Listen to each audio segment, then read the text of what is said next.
Lord of the Mysteries Audiobook, Part 95. Chapter 941, Development that Adheres to Logic. The moment he saw the middle-aged man dressed in a priest's getup, Anderson zoned out for a second.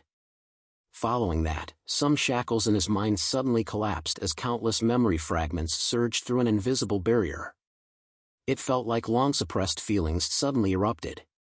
He remembered the things that had happened over the past 2 months. He remembered the mission that the demigod had given him. Back in Byam, he followed the thoughts in his mind to meet up with the demigod. He followed him and left the Rorstad archipelago for a secret location. There, he met the priest beside him. It was arranged for him to enter an ancient coffin, to lay there among beyonder ingredients and a liquid filled with strange mixed blood, allowing them to seep into him. After a month of this corrosive treatment, a dark red chrysalis formed inside his body. He then had his memories from this period of time sealed before being sent to West Balam. He was then psychologically cued to not leave until he recovered his memories. This meant that he hadn't finished the demigod's mission and that it was still underway. Everything that had happened before were just preparations. Scenes flashed through his mind as Anderson discovered that while he was playing the harmonica on the streets, checking into the hotel with Danitz, obtaining of language comprehension charms from the Church of Knowledge's preachers, as well as his arrival in Northern State, all of these incidents had this genial and seemingly innocent priest present beside him the entire time. When having meals, he was sitting at a neighboring table. When he checked in, the neighboring room was his. When walking on the streets, he was walking right beside him. When playing the harmonica and putting on the ventriloquist act, this man was looking at him in a genial manner. And Anderson hadn't noticed any of this back then. Danitz, who was beside him, the people around him, none of them had noticed him. It was as though they had never seen this priest before. A chill that arose from deep in his heart ran from his tailbone up his spine to his brain. He felt that the experiences he had been through were enough to drive him insane, to the point of losing control. Danitz, who had already opened up a distance from Anderson, looked at the black-robed clergyman, entangled, and then he looked at the simple priest who was praying with his eyes closed. He hurriedly bowed his head and used ancient Hermes to softly chant, "The fool that doesn't belong to this era. The mysterious ruler above the gray fog. The king of yellow and black who wields good luck." A few days earlier, he had received Mr. Fool's revelation to handle some matters as a guise to stay around Anderson. It was so that he could immediately pray if any abnormalities were to happen. Although he didn't know what would happen, or who he had encountered, Danitz, who always cherished his life, didn't hold back and did as he was told even if the abnormalities that happened might very well be him being overly imaginative. For this, he had specially worn the boxing glove made from Grozel's beyonder characteristic. It ensured that he would act first without thinking so as to not waste any time. At this point, Entangled had stopped walking. His dark blue, nearly black eye and the eye filled with blood vessels reflected the priest in simple white robes who had a cross hanging by his chest. In his mind, in his mouth, a furious voice sounded, "Adam. The Creator's son, King of Angels, Adam." Before Entangled could finish his sentence, the priest opposite him opened his eyes. His light-colored eyes were already pure gold in color. Suddenly, pitch-black stone columns were erected around them, setting up a majestic cathedral. Inside this cathedral, each column, each arch, and each dome's surface was embedded with the bones of different races. They were densely packed as they used different eye sockets to stare at Entangled. They surrounded a cross that was more than 100 meters tall. In front of the cross, a blurry figure stood there as though he was watching everything with compassion. This was a cathedral of corpses, but instead of appearing eerie, it was filled with holiness. The walls, windows, and doors of the cathedral had transparent, warped faces protruding out. It was as though countless souls were sealed inside, preventing beyonders from sensing the existence of the spirit world or astral world. The square and pedestrians from before had vanished. They were kept outside the corpse cathedral that had suddenly appeared. Entangled's classic quill had already flown up as it wrote rapidly on his black clergyman's robe, "Anderson Hood is Gehrman Sparrow's friend." Ouroboros had taken notice of him, and due to various unknown reasons, Ouroboros' appearance here was a development that adhered to logic. Just as the quill wrote the exclamation mark, light beams shone in from the colored windows of the corpse cathedral, forming stacked illusory pure feathers. Beneath the enveloping feathers, a figure with long silver hair materialized in a genuflecting, praying stance. Following that, the figure stood up straight. He wore a simple linen robe and had handsome looks and soft facial features. He was none other than King of Angels, Tail Devourer Ouroboros. Ouroboros' eyes were momentarily unfocused, but it soon reflected the genial priest's image. In his eyes, at his feet, and on the stacked feathers of light behind him, a supernatural, mysterious circle was accentuated, forming an illusory river like a snake that had its head connected to its tail. The corpse cathedral once again reverted to the point when the pitch-black stone columns erected with the surrounding square were still on the border of existence. Taking this opportunity, Ouroboros flew out. Entangled didn't hesitate as he made the surrounding colors saturate and overlap against each other. Just as this night watcher was about to step into the spirit world, he suddenly saw a cross spanning more than 100 meters in size plummet down from high above. This cross impaled the middle of the unformed corpse cathedral as the blurry figure that carried the cross raised its head. Infinite light spewed out, drowning Ouroboros and the quill holding entangled within. The corpse cathedral filled with bones of different races and the countless warped souls took form once again. Upon hearing the stacked, illusory pleas, Klein was inside his hotel and thinking about his daily miscellaneous matters and lampooning in boredom. He suddenly stood up, went straight to the window and looked towards the nearby square. On the square, coffins were coming and going. The fountain was still spewing, and there was reverberating music. Everything seemed normal and even felt idyllic. Here, what seemed most unharmonious was Anderson genuflecting with a stiff expression while a trembling Danitz was closing his eyes praying. Without a second thought, Klein followed the plan he had formulated above the gray fog. He controlled Winner Enzo, who was 100 meters away, to enter the telegraph office.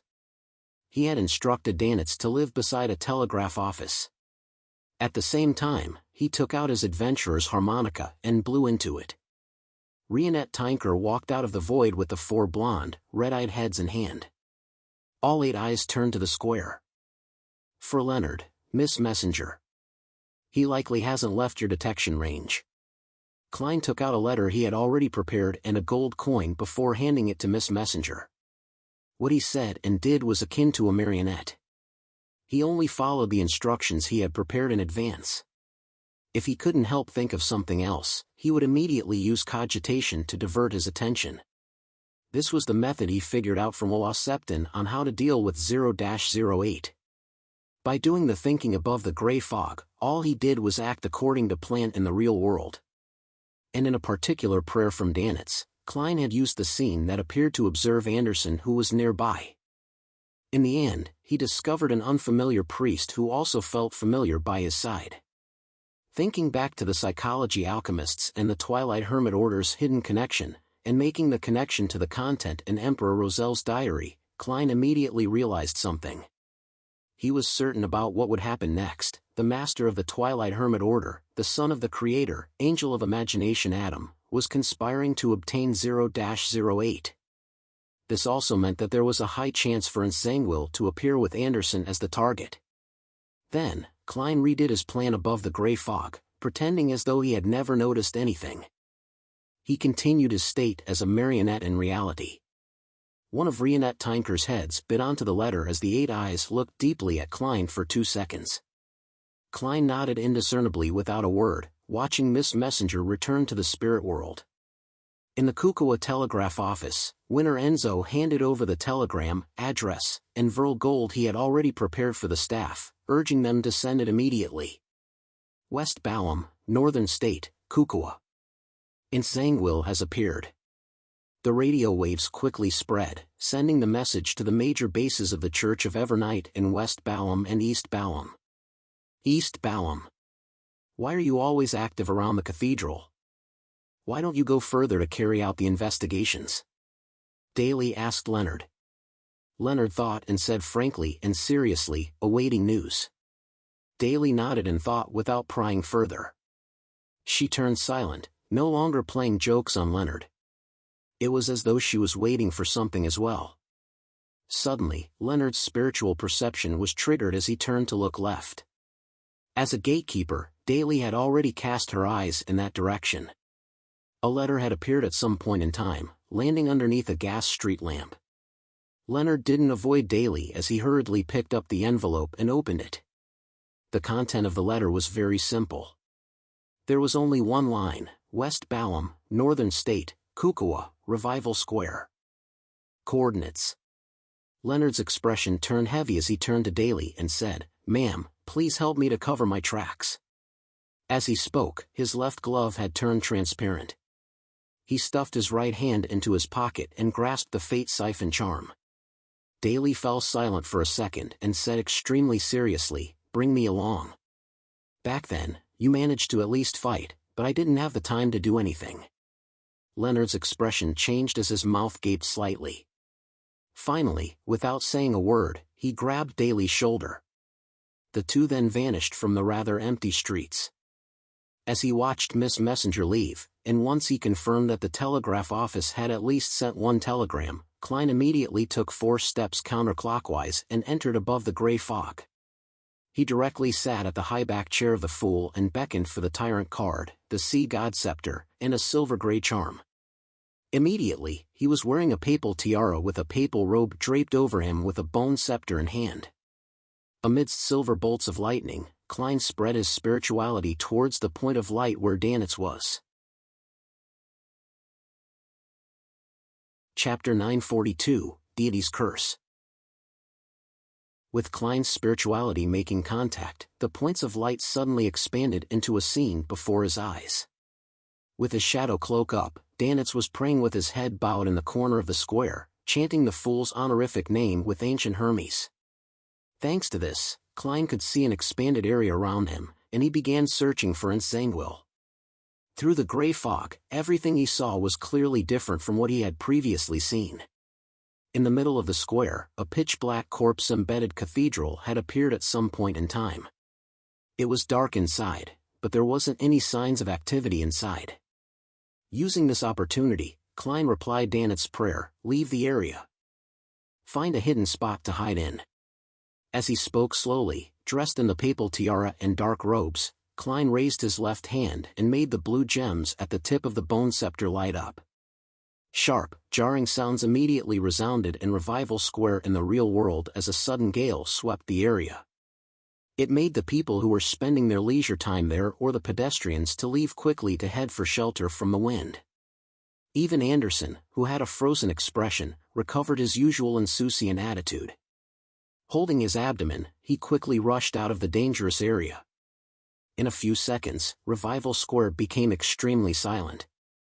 Even the pedestrians who walked slowly without running had experienced the feeling of flying with the nudging of the wind. The empty area entered a brief silence. Then, a flame appeared from the corpse cathedral's window.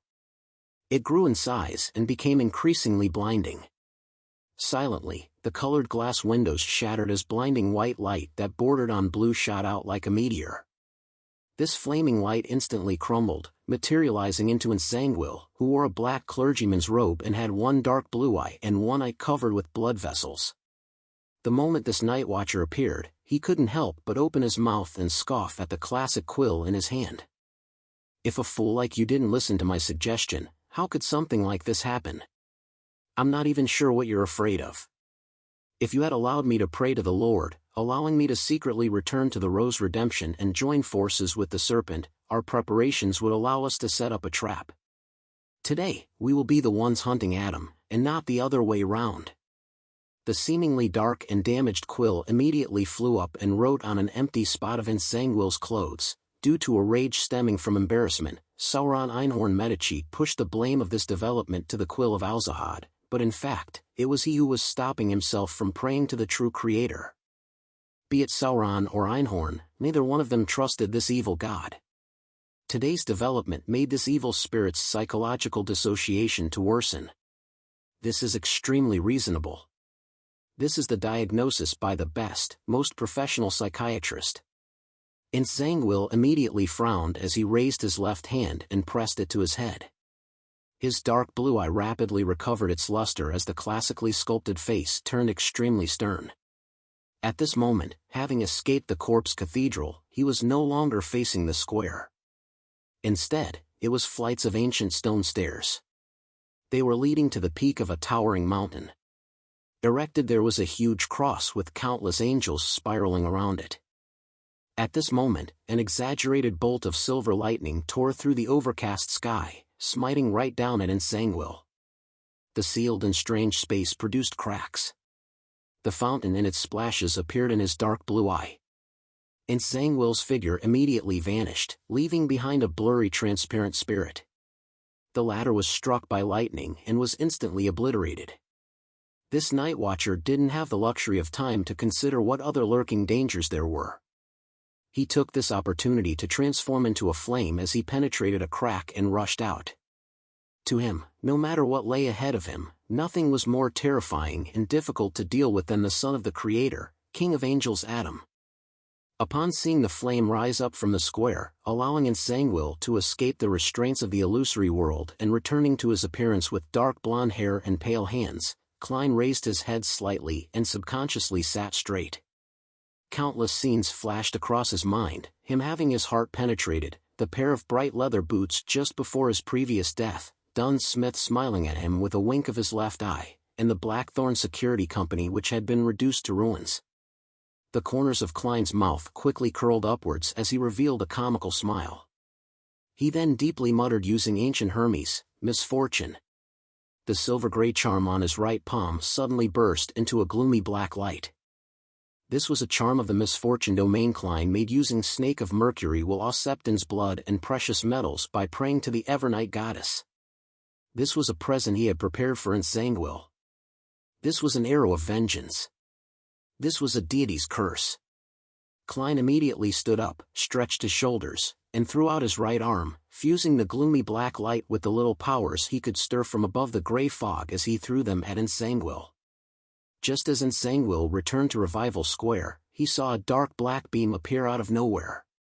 It blanketed the entire sky, making him find himself in an extremely dark environment. Such a change happened in a flash before everything was restored to normal in an instant.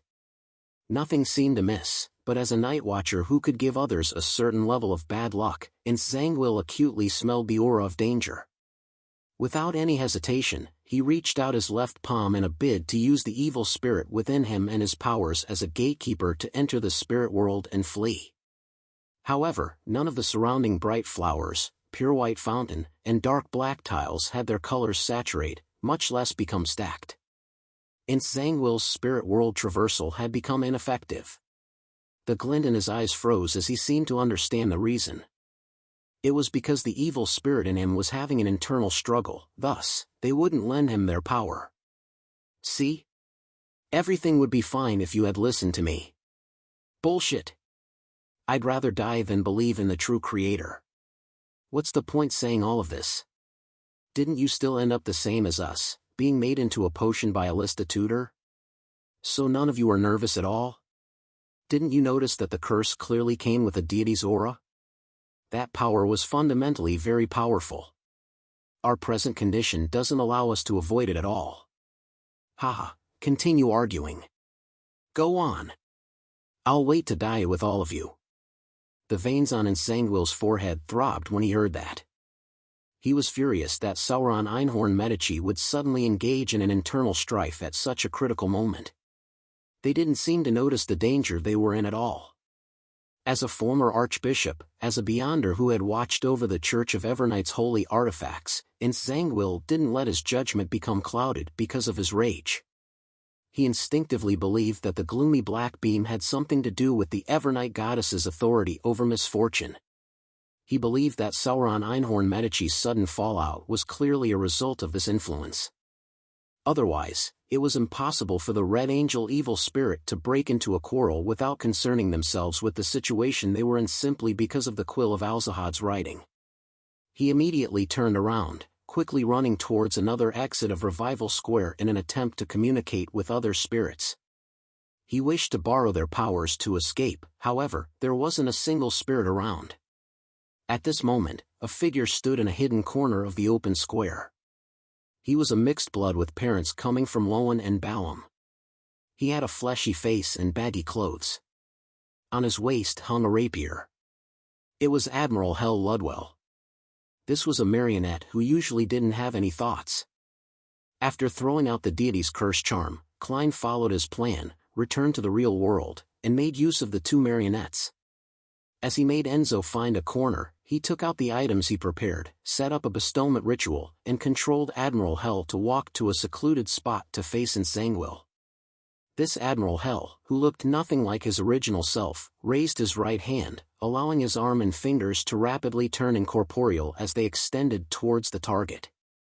This was a power he used by borrowing the underworld creature within him to extract the spirit bodies of others remotely. Ludwell's palm quickly turned pale white, and above Ensangwil, a figure floated up uncontrollably. However, Ensangwil was once a gatekeeper. An illusory bronze door filled with mystery immediately took form in his eyes as it quickly pulled back his escaping spirit body. With his level and strength, this was unlikely to succeed so successfully, but for some reason, he repeatedly made mistakes and nearly allowed Admiral Hel to succeed. For a brief moment, all he could manage to do was a seesaw-like struggle. At this moment, two figures rapidly appeared beside Ludwell. One of them was the black-haired, green-eyed Leonard with a transparent glove in hand, and the other was Davy Simone who had blue eyeshadow and blush. They had arrived at the perfect moment because the bad luck of an enemy often implied that one was lucky enough. The first thing Daly saw was the figure she could never forget. Pangs of fury burned in her eyes instantly. She didn't rashly attack as she made some observations. She came behind Ludwell and spread her arms.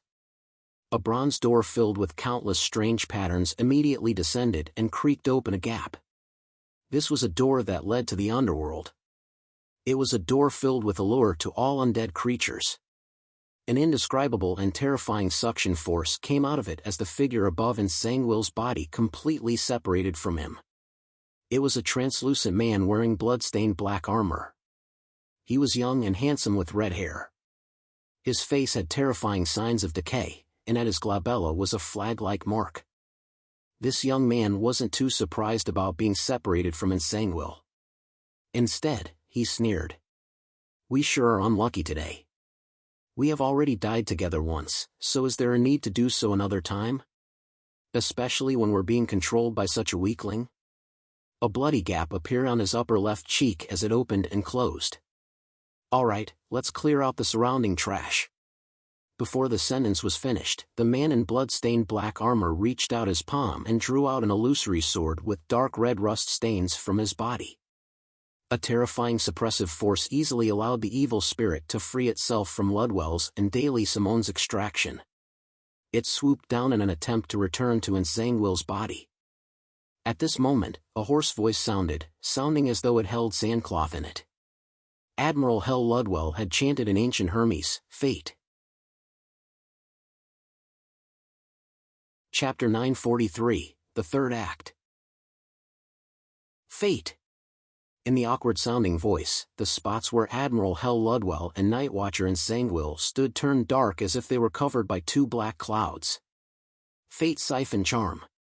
This was one of the Fate Siphon charms that Klein had made using the Worms of Time from Palaz Zoroast.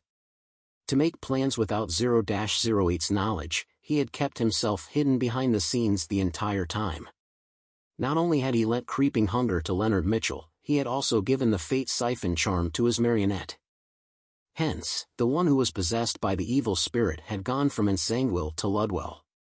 Admiral Hel instantly had Sauron Einhorn Medici's blood-stained, black-armored body plunge into him as his eyes became filled with minute blood vessels. Inside the hotel, Klein calmly controlled the marionette without showing any wavering or hesitation due to the impact the evil spirit had. Ludwell reached out to tear his clothes and raised the soul-soothing mask to cover his face. At the same time, having heard the Red Angel's words, and witnessing his actual condition, Daly Simone, who had suffered immense pressure, seemed to realize something. Not only did she not close the door to the underworld, she even gritted her teeth and used all her might to widen the gap. Bloody, skinless arms, slimy tentacles with teeth, and bluish-black vines with baby faces began emerging from the door to the underworld as they grabbed at Ludwell. This freed up Admiral Hell, who had planned on completing this step alone. Taking advantage of the opportunity that the underworld within his body hadn't yet been destroyed by Sauron Einhorn Medici, with the only negative effects on his body being decaying, he hurriedly turned around and dashed towards the mysterious, illusory bronze door. He was then grabbed on his body and legs by the arms, tentacles, vines, and spirits behind the door. With his running working hand in hand with the scalp-tingling tugs, he instantly leaped through the widened door gap and entered the underworld. Upon seeing this, Daly immediately pulled back her palm and stopped maintaining the mysterious patterned bronze door. Thud! The indescribable illusory door closed heavily. Admiral Hell Ludwell, along with Sauron Einhorn Medici, were kept out of the real world with the underworld creatures. This was a key step to Klein's plan. It was to forcibly separate the Red Angel evil spirit from Ensanguil. Although he believed that the Red Angel evil spirit was the reason for Ensanguil's instability, he wasn't willing to face an additional evil spirit formed after the deaths of one King of Angels and two Sequence 1 angels when taking revenge on a demigod. No one could predict what actions a conspirer would take under such circumstances. Therefore, Klein used the basis of the magical powers of the Fate Siphon Charm and Ludwell's pathway characteristic to formulate a plan. The addition of Daly had allowed the entire process to happen more smoothly. There wasn't any room for being interrupted as they successfully pulled the Red Angel evil spirit into the underworld. This way, even if the evil spirit was able to possess Admiral Hell's body and travel back to the real world via spirit world traversal, it would be far into the future. After all, to leave the underworld required them to find an exit, and with the Evernight goddess wielding control over artificial death, she had a certain level of authority in the underworld. She was definitely not letting the Red Angel evil spirit leave so easily.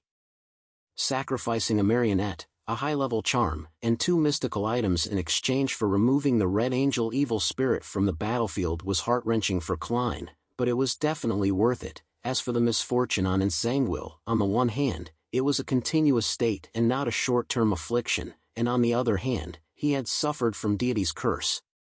The Fate Siphon Charm could only replace a tiny portion of that and not empty it out. He could soon recover. As for Ludwell, he had Winter Enzo imbuing him with good luck. Nothing would stop his series of actions for a short period of time. Such a change was completely unexpected for Leonard. However, he had become a Red Glove for almost a year. He had plenty of experience dealing with supernatural cases, so he didn't show any hesitation or confusion. He immediately cast his gaze at the still-dazed Ensanguil. When the figure in a black clergyman's robe with one dim eye was reflected in his eyes, his expression immediately warped as though he was facing a trauma of his. It was a trauma where he did his best but had failed to put it to use. It was the trauma of seeing Captain and Klein already dead after regaining consciousness. As Leonard raised his left palm, he pressed the human skin glove to his temple and grasped the Fate Siphon Charm in his right hand tightly. With a deep voice, he said, "Fate." The ancient, supernatural language echoed as a transparent book condensed in front of his left glove. Following that, there was the ethereal chant of I came, I saw, I record.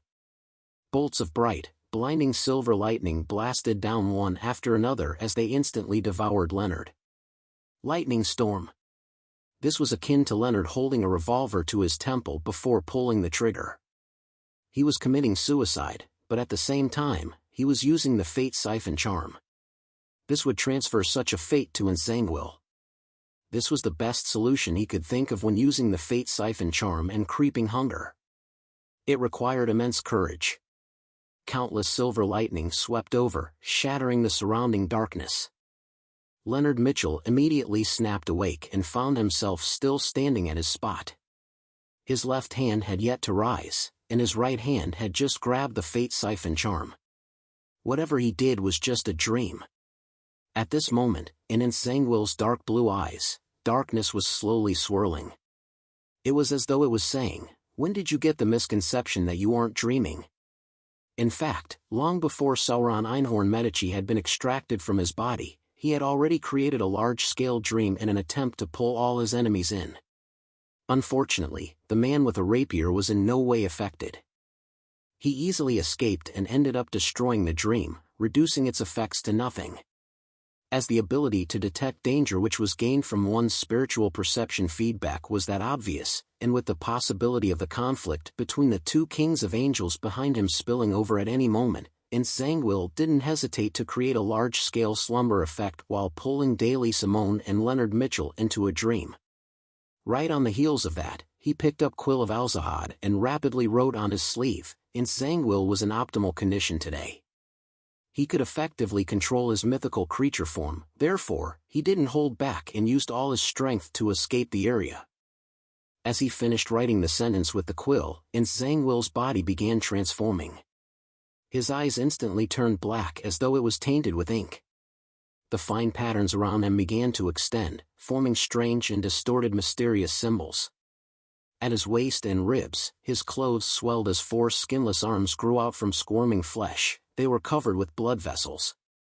The arm was rapidly covered with white feathers as a cadaveric aura rippled out. At the same time, Ensangwyl's teeth grew long, turning sharp. His body seemed to be embedded with numerous blurry, tiny faces. In a blink of an eye, this Night Watcher was already slumped on the ground, turning into a strange monster with 8 legs and white feathers. Night suddenly fell upon the square as worms in the soil and the bacteria on the floor tiles died one after another, entering an eternal slumber. This was the combination of the powers of Evernight and Death. Just as Daly Simone and Leonard Mitchell were about to lose their lives amidst their slumber, a thunderclap boomed. Bolts of silver lightning struck down, turning into a forest of lightning that blanketed Ensangwyl's incomplete mythical creature form. After sending away the Red Angel evil spirit, Klein didn't stay any longer. Like a marionette with preset orders, he mechanically took 4 steps counterclockwise and entered above the gray fog. Wearing the papal tiara and papal robe again, he picked up the Sea God Scepter. This was the third act of the play.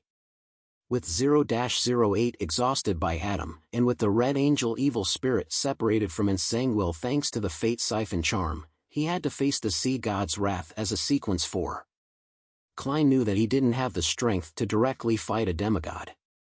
Therefore, his plan had been to wear off Ensangwyl's helpers while smiting him from above the gray fog.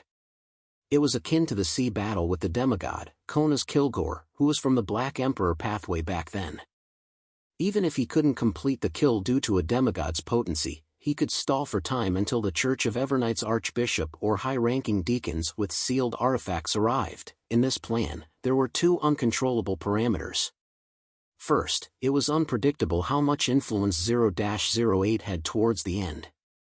A card up his sleeve was to let Enzo set up a bestowment ritual and be prepared to send Grozel's travels to the real world at any time. By sending it to the edge of the battle, Klein wanted to know if this would lure the quill away from Ensangwyl. After all, he guessed that the quill was a Grade O sealed artifact of the spectator pathway. It was likely that it was interested in the special book left behind by the Dragon of Imagination. Second, he wasn't sure how strong the son of the Creator, Adam, was. Klein had no reference point, and he believed that it wasn't impossible for a king of angels like him to subdue 0-08, imprison the Red Angel evil spirit, and kill Ensangwyl alone. Towards such a development, Klein had no means to foil it. All he could do was pray for the goddess's blessings and fate's tenderness as he waited for the outcome.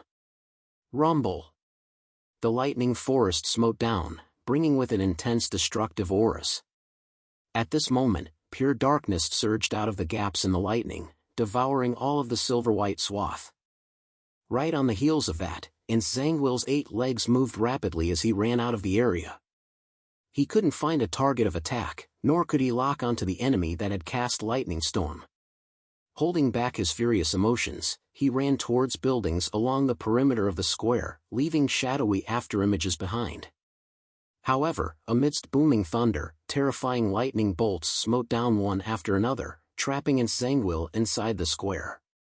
Daly and Leonard had already woken up from their dreams, but the light from the lightning affected their vision, allowing them to discover that Entangled had apparently turned into a monster, but the details were unclear. Mythical creature form. As the two had a solid foundation in mysticism, they immediately realized what was happening and quickly closed their eyes. They then retreated to a spot that provided them shelter. Realizing that he was unable to dodge the lightning strike given the amount of time he had, Entangled retracted one of his legs, picked up 0-08, and as he ran, he wrote on his body, "An unknown existence is attracted by the combat and feels great pity for Entangled's experiences before deciding to help him by taking him away via the spirit world." Chapter 944, the Fourth Act. On the heavily scuffed and damaged Revival Square, the environment turned dark as a gloominess and eeriness filled it in a seemingly corporeal manner. Even the blinding silver lightning wasn't able to dispel this feeling. Daily Simone acutely sensed that an unknown creature was crossing the spirit world and approaching. An ominous feeling rose up in her as though she could already see Entangled using such an accident to easily escape, never to be found. She felt ice-cold in a manner that couldn't be resisted, just like when she first became a Beyonder. Back then, due to a particular accident, as a 19-year-old, she had lost her family and ended up drinking a potion by mistake. She ended up becoming a corpse collector and was placed into a Nighthawks team. The influence of the potion and the wounds from losing her family had made her enjoy gloominess and coldness. She couldn't help but approach corpses, often loitering in cemeteries and sleeping there. This made her appear odd, with people instinctively avoiding her. This not only dropped her body temperature, but it also slowly froze her heart and soul as they turned ice cold. She was afraid of this feeling. She still hoped to live as a person, hence, she instinctively used how men coveted her for her looks and body to gain a boyfriend. She wanted to use the warmth of a body to stop her soul from turning cold. In this decadent and surreal life, she met that man, a man who always warmly listened to her. He was a man who always stayed by her side and provided her help. He was a man who became embarrassed when faced with jokes involving the two sexes. He was a man who accepted all the flaws and weaknesses of his teammates with a sincere attitude. He was a man who fumbled in helplessness when she jested at him again and again. He was a man who hid the pain and sorrow in his heart, to the point of suffering an early receding hairline. He was a man who was the first to step forward when encountering danger, putting himself in between the danger and his teammates. She changed. She began putting on makeup that made her appear older. She stopped mixing with other men but kept her jokes to deliberately express that she hadn't changed in an obvious manner. However, she still didn't make it in time.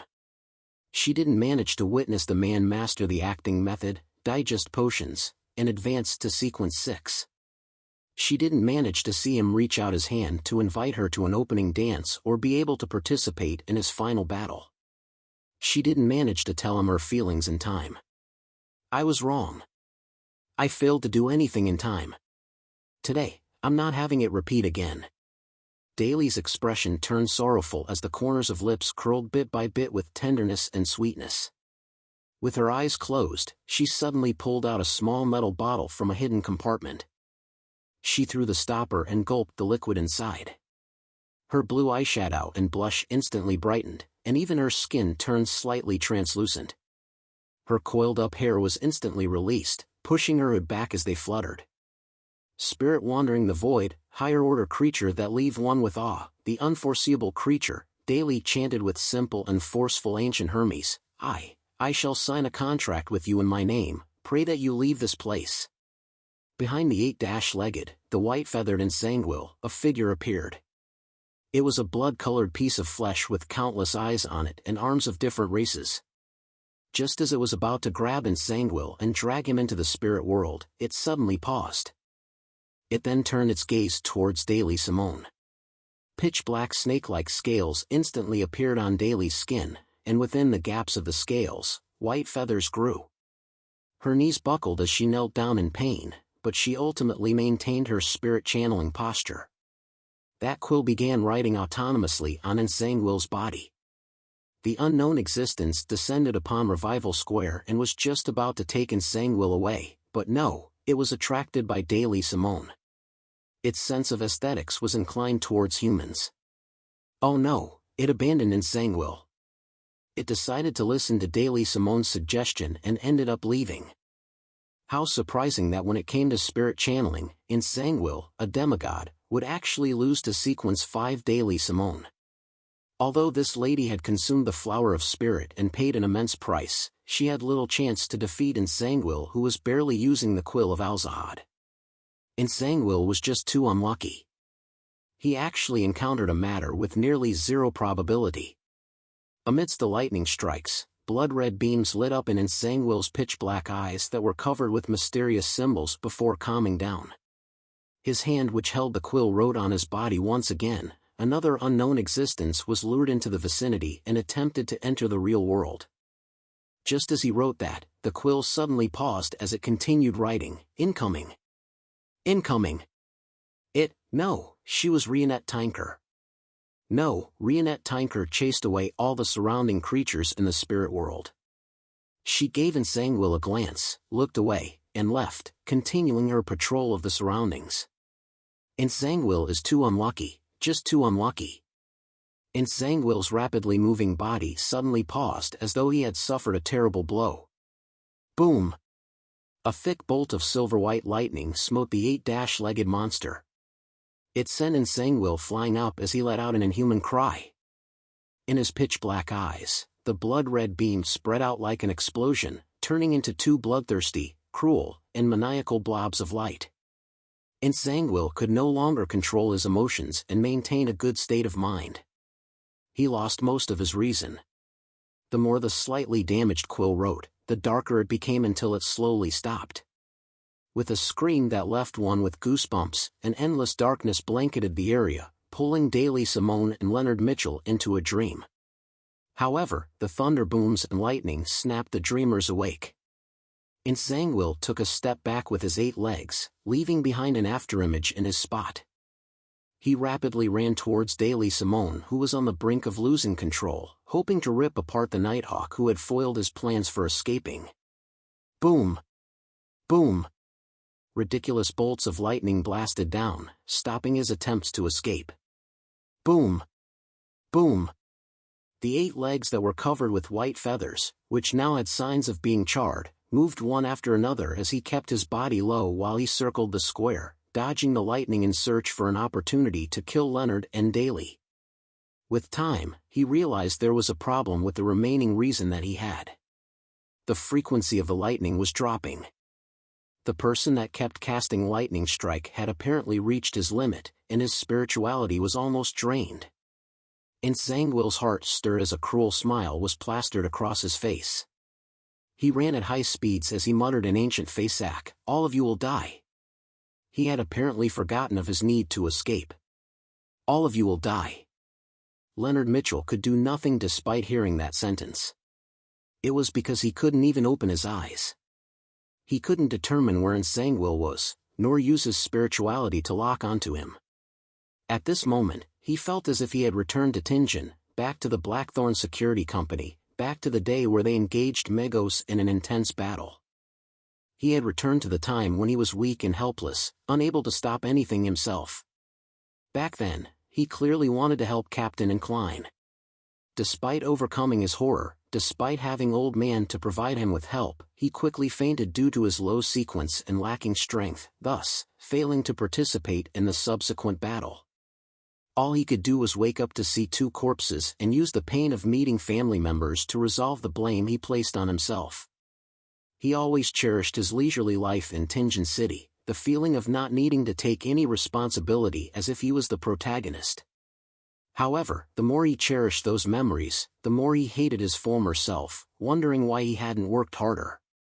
With his eyes tightly closed, figures of light were darting around, and all he could do was ball his hands into a fist as he hurriedly shouted, "Old Man!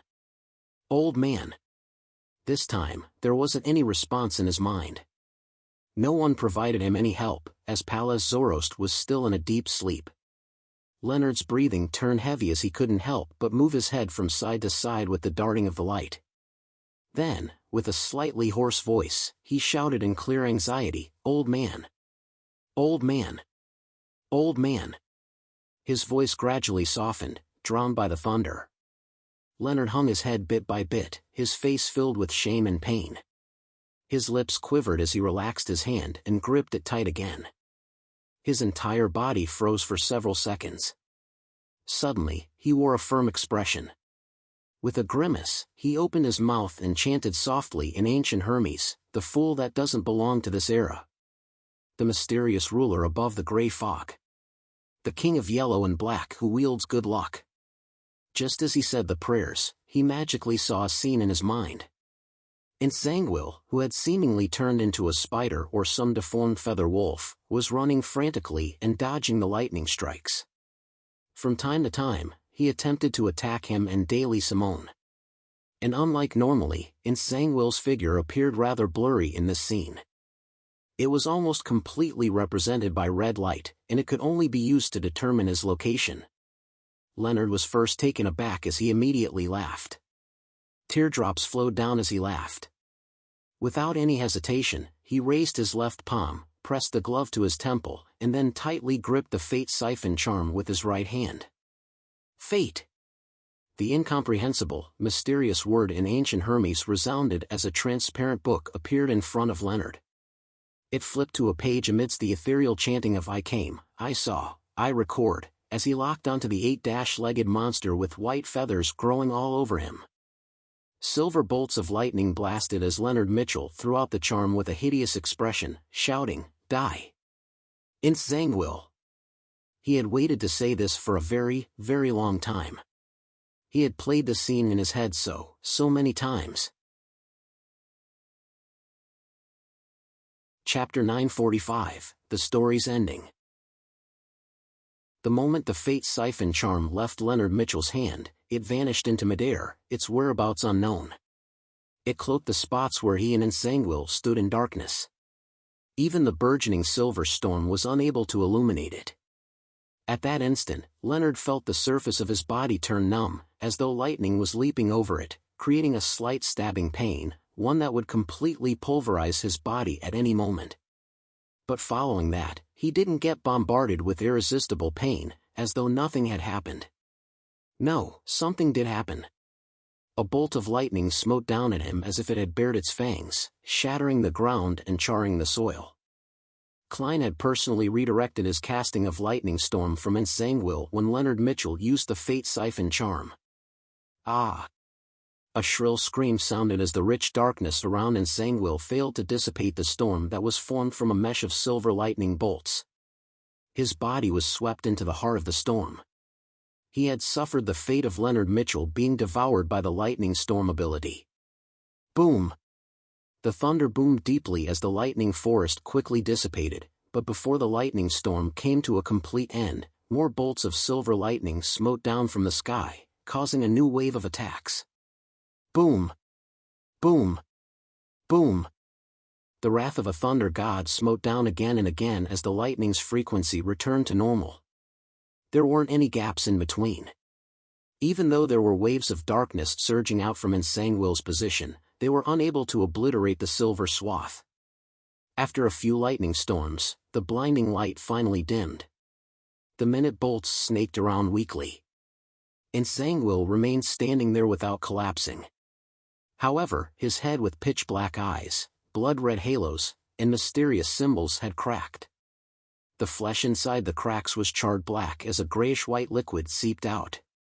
The forelegs by his torso had already been burnt black and curled up together. All it took was a touch for them to fall off. On them, not only were the white feathers gone, even the overlapping blood vessels were pulverized and had scattered to the ground, leaving them at head height with him. But even so, Entangled still wasn't dead. Creatures that had obtained godhood had an unimaginable vitality compared to ordinary people. The blood-red halo in his eyes grew richer as the violent aura no longer had any room for decreasing. Feelings of hatred and regret surged in him, giving him the urge to vent them out. He hated himself for only thinking of escaping in the beginning and not killing all the enemies present. Back then, if he hadn't held back and had used his powers by releasing the terror of a demigod without any reservations, he was definitely able to kill Daly Simone and Leonard Mitchell amidst the lightning strikes. If he had done so, he wouldn't have been left in such a sorry state by two mid-sequence Beyonders. Damn it! Damn it! Entangled roared and threw away the darkened 0-08 quill. Using his remaining 4 legs, he pounced at Leonard Mitchell. Leonard was just about to take action when he felt a coldness in him. It was as though thin, long hair was reaching out and binding him from the darkness, doing so from a dream. He was unable to move again. Boom! A bolt of lightning struck Entangled, but it only served to stagger him for a moment and drop a few pieces of charred flesh. He continued his attack and even revealed a cruel smile. From that strike, he was already certain that the person hiding in the background casting the lightning was at their limit. The person was unable to use any more demigod-level powers. As for Leonard, who was being bound by countless strands of invisible hair, his thoughts quickly became serene. It was as though he no longer put up any resistance and had wished to sleep in the darkness. Unable to move, he bit his tongue lightly and temporarily recovered some of his lucidity. He made the transparent book in front of him emit the ethereal chanting, "I came, I saw, I record." With a resonating whoosh, a terrifying hurricane swept in Entangled, who had arrived with a pounce. It snapped the illusory black hair-like objects, giving Leonard freedom again. Whoosh! Entangled was thrown up as he slammed heavily to the ground. His body was covered with deep gashes as pale white blood gushed out of him. Despite having lost another front leg, he still wasn't dead. He stood up again and locked onto the Evernight poet who still had his eyes closed. Without any warning, Leonard suddenly slipped and fell to the ground. When he tried to get up, he seemed unable to maintain his balance. Even the gale he created had failed to sweep up his body. Damn it! I should have killed you when you were unconscious back in Tingen City. Entangled cursed through clenched teeth. That woman is about to die. The same goes for you. As he cursed, he hobbled over to Leonard's location as though he had lost his ability to move at rapid speeds. With a ferocious expression, he said, "Your captain was irritating. Likewise for that teammate of yours.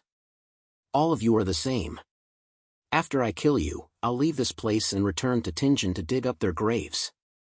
As he cursed, the darkness filled with cadaveric auras surged out of Entangled, sweeping towards the nearby Leonard Mitchell. Leonard could sense that he was riddled with bad luck, but he could do nothing. He didn't even dare to open his eyes. Bang!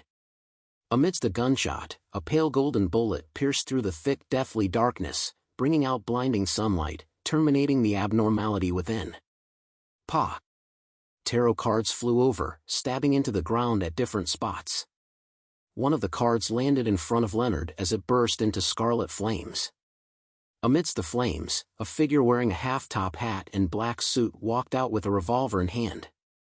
With a bookish demeanor, he had black hair and brown eyes with a face with a deep outline. He was none other than Klein Moretti. Unable to use the Sea God Scepter anymore, he had decisively returned to the real world. He had rushed here with Death Knell. It's really you. You really are still alive. Die together with them. Entangled's movement speed instantly recovered as he circled around Klein, trying to forcefully pull him into a dream. He had been acting.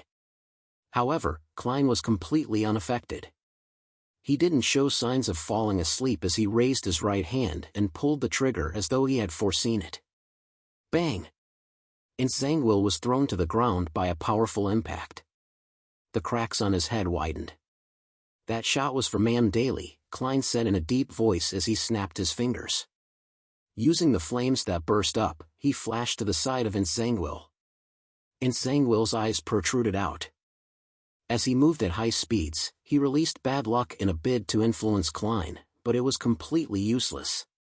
This shot is for Leonard. All the tarot cards were ignited at the same time, like bursting fireworks.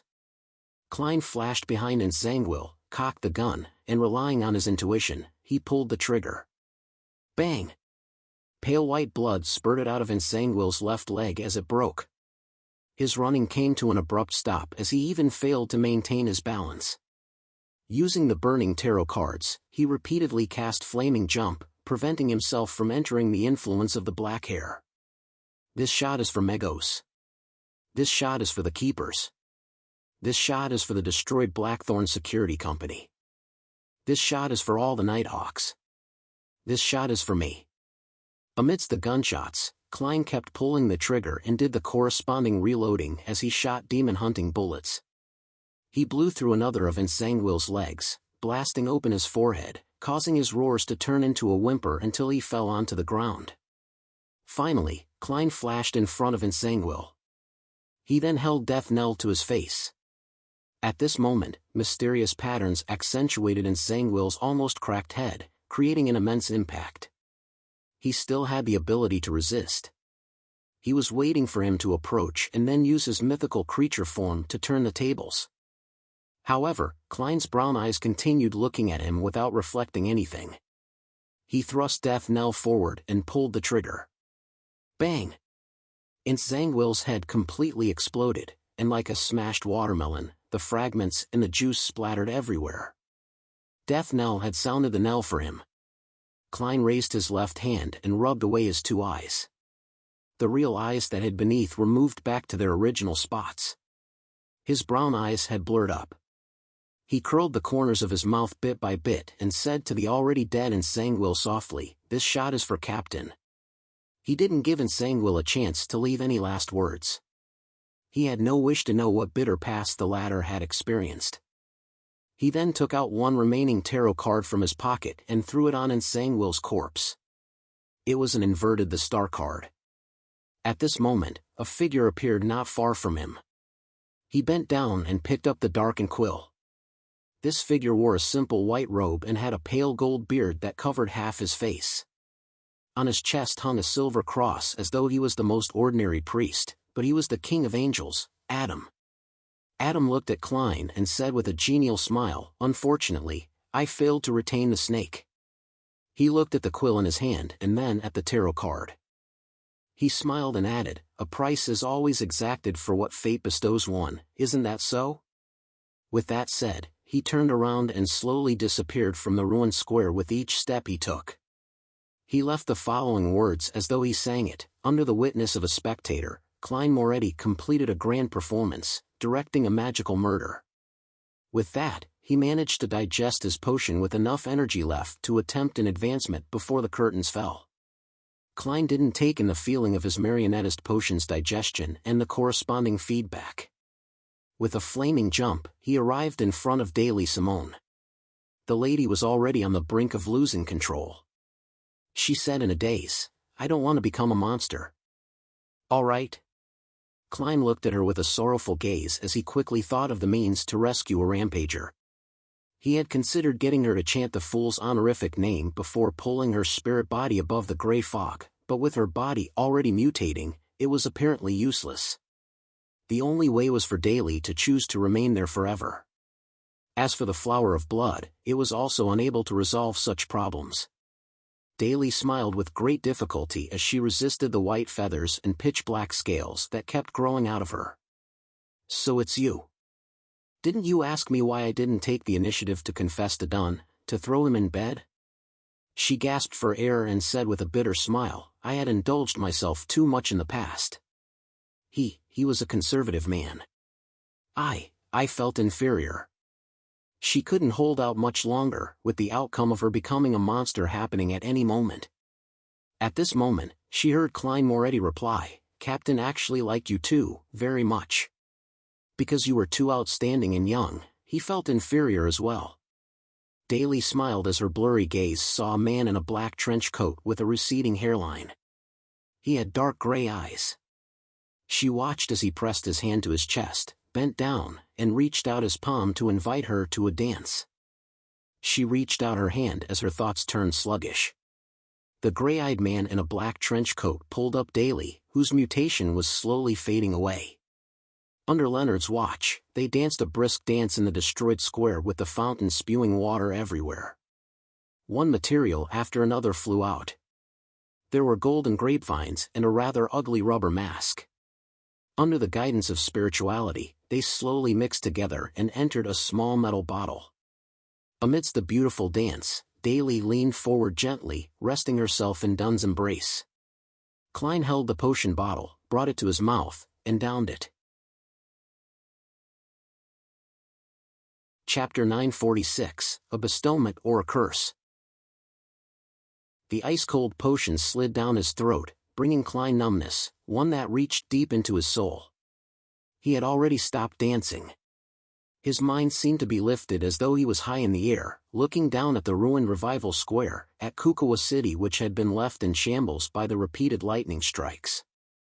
At this moment, he felt his emotions rouse up for some baffling reason as all the pedestrians below seemed to be connected to him by some invisible threads.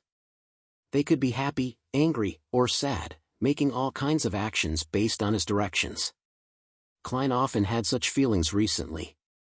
He knew that this was the vision of a director. By viewing all participants as marionettes or actors, he attempted to control or guide them into putting on a grand performance. Using that hint of familiarity, Klein hurriedly adjusted his state of mind, completely separating his emotions from it, and viewing everything in a cold, aloof manner, so as to prevent himself from being affected by the play. As a director, he followed the script, referred to reality, and rationally made an analysis to choose according to the circumstances. He allowed emotions to build up, allowing himself to push matters forward and use the clues that had developed. Once his state of mind settled, he felt the potion's power spread across his body, like a sharp-threaded net. Suddenly, Klein felt that his soul body was connected to his physical body. They were split into countless parts, and without being able to hold it in any longer, he let out a cry from deep within his soul. No! His thoughts were diced apart, turning into fragments as they fused with different pieces of flesh as he gained his own sentience. These included Klein with pain, Klein with arrogance, Klein with coldness, Klein with gentleness, Klein who could amusement himself, as well as Zhou Mingrui, Sherlock Moriarty, Gehrman Sparrow, and Dwayne Dantes. His entire spirit body seemed to be thrown into a grinding machine. Not far away, Leonard, whose cheeks were streaming with unconscious tears, first saw Captain Dunn, who was embracing Daly Simone, transform back into Klein Moretti. Following that, he noticed his face, neck, and the back of his hands. Pale-colored tendrils protruded out as though they had a life of their own. They kept growing outwards, turning into a transparent maggot. And beneath his clothes, there were also signs of squirming. This made Leonard have the feeling that Klein would collapse into a cluster of transparent maggots the next second as they raced in different directions. Just as he wanted to do something, he felt dizzy. He instinctively closed his eyes and didn't dare to keep watching the transparent maggots that grew out of Klein's body shimmered under the sunlight, producing three-dimensional layers of mysterious symbols. They connected to higher and lower levels, directly presenting the abstract concepts of bizarreness, madness, change, strength, and wisdom. Amidst howling cold winds, black illusory threads rose up around Klein as they bonded together, forming strange tentacles. The tentacles flailed as his soul body, astral projection, body of heart and mind, and ether body were reduced to fragments as they fused with the different maggots that represented Klein's various thoughts, turmoil, and dilemmas.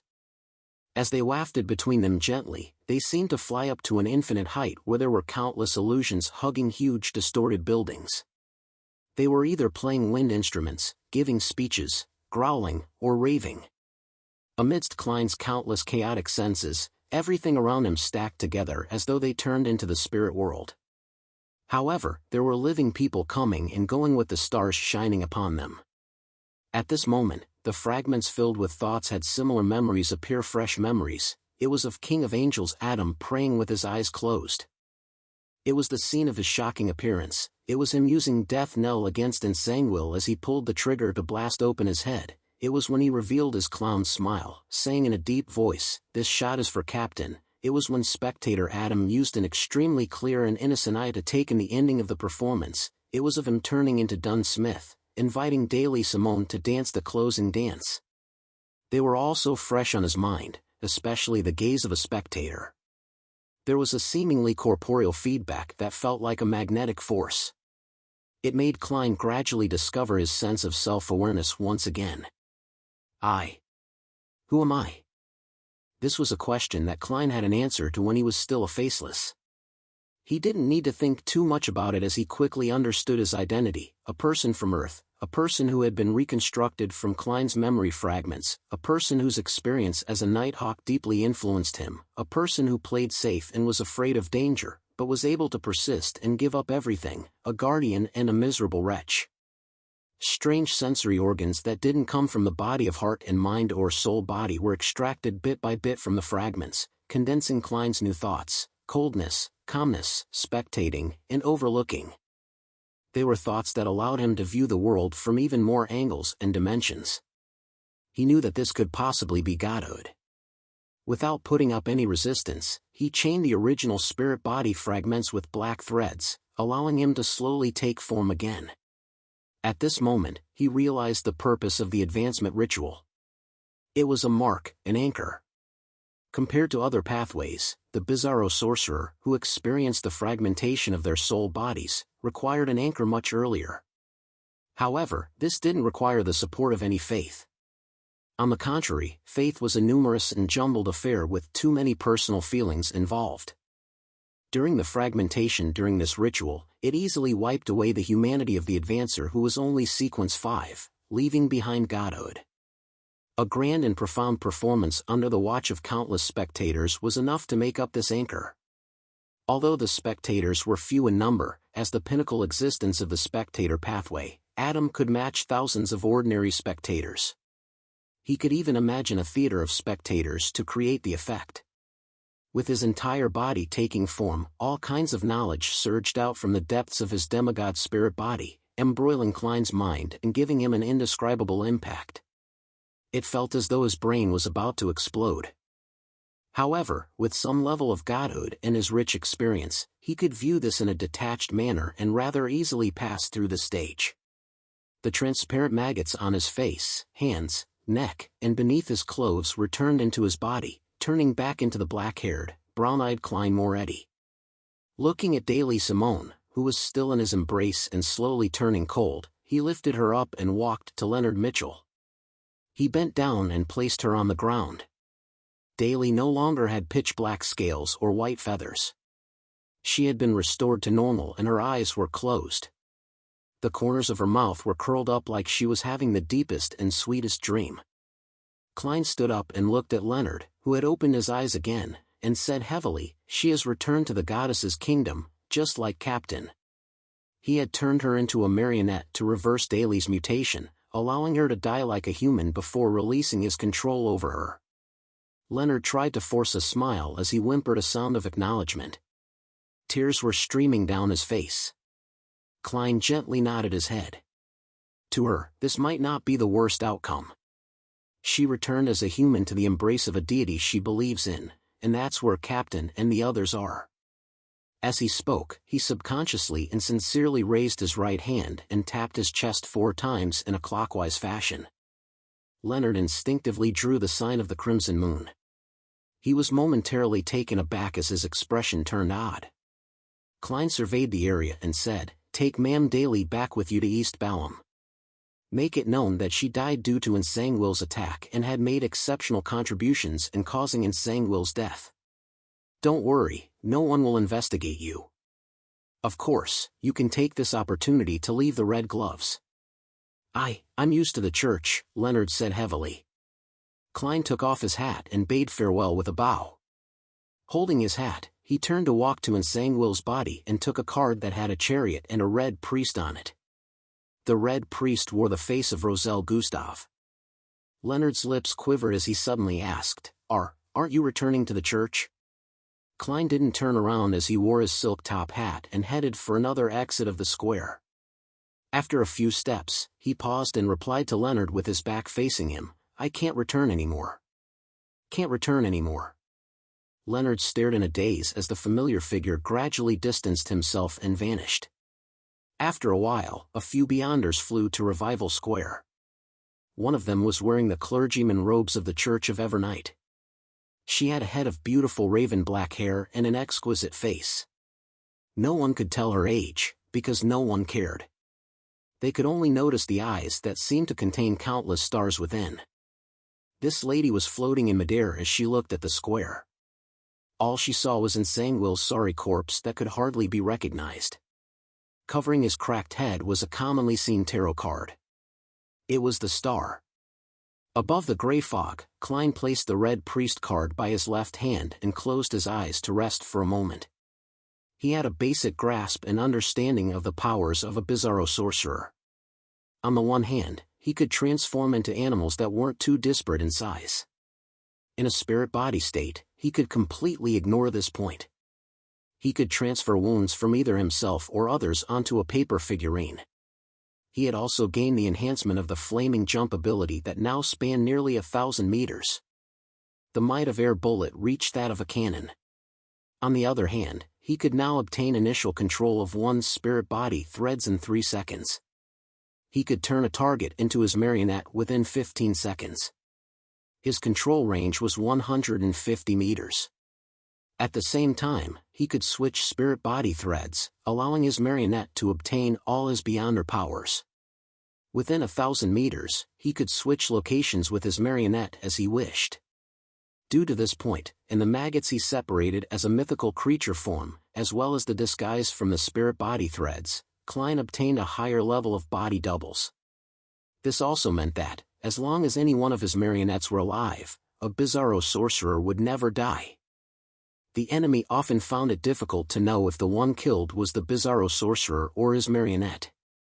What was real and what wasn't was difficult to determine. After confirming his state and resting for a moment, Klein immediately walked deep into the mysterious space above the gray fog. He headed for the staircase of light that seemed to lead to heaven. As he expected, there was another step, one formed of light. This time, Klein believed that he could use this 6th step that resembled a giant's to step onto the condensed gray cloud. 1 step, 2 steps, 3 steps. He came to the end and, with a leap, stepped onto the cloud formed by the gray fog. Reflecting in his eyes was a door of light tainted with a bluish-black luster. It was formed from countless layers of spherical light, and each spherical light enveloped squirming maggots. Some of them were transparent, others translucent. This was the scene Klein saw through Enzo's eyes, but the objects were very blurry, as though something was obstructing his vision.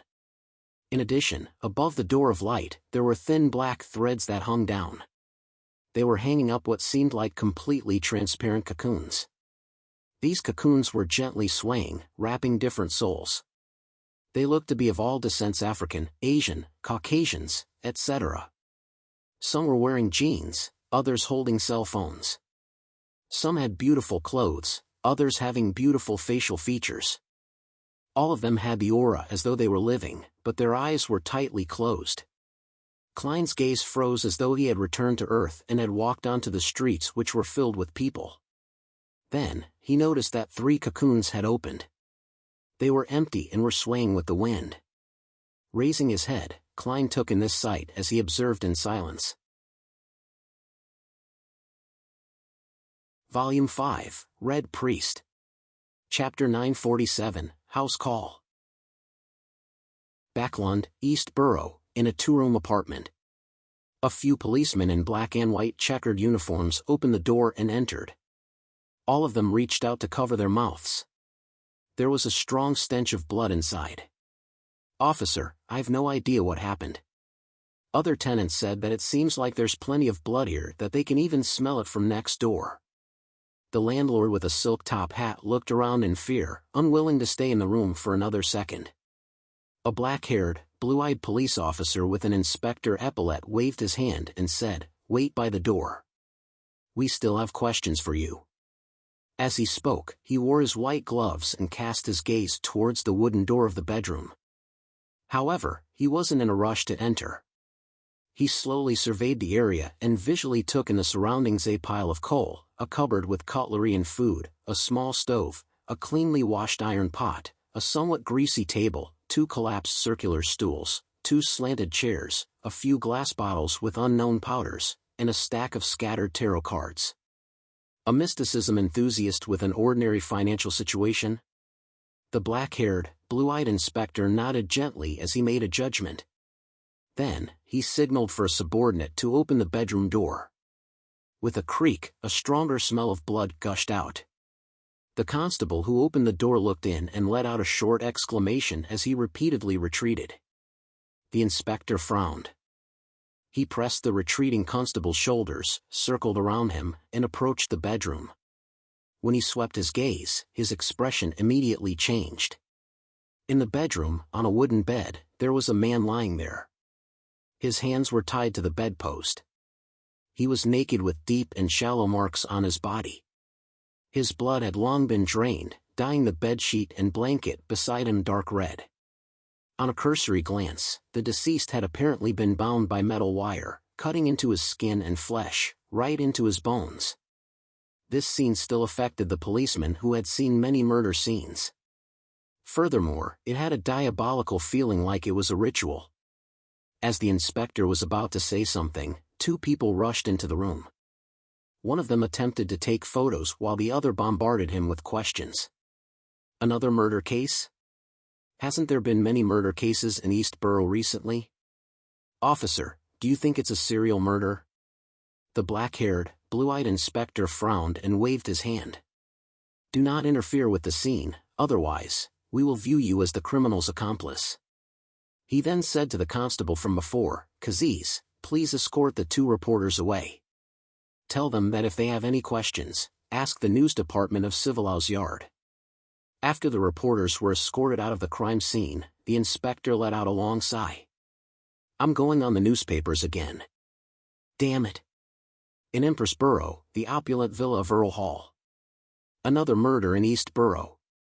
The victim is suspected to have been abused before being killed. Having had dinner, Audrey was in the activity room casually reading the Backland Evening News. Upon hearing his daughter's soft muttering, Earl Hall shook his head and sighed. This isn't new in East Borough. The statistics show that there are people dying every day in there.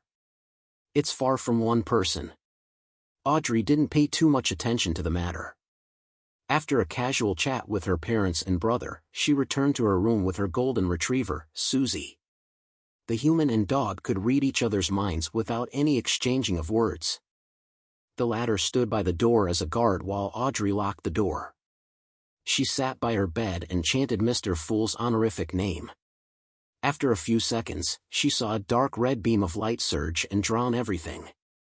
Audrey arrived above the gray fog, coming inside the magnificent and ancient palace. She then saw a small room to the side. The mottled door was ajar.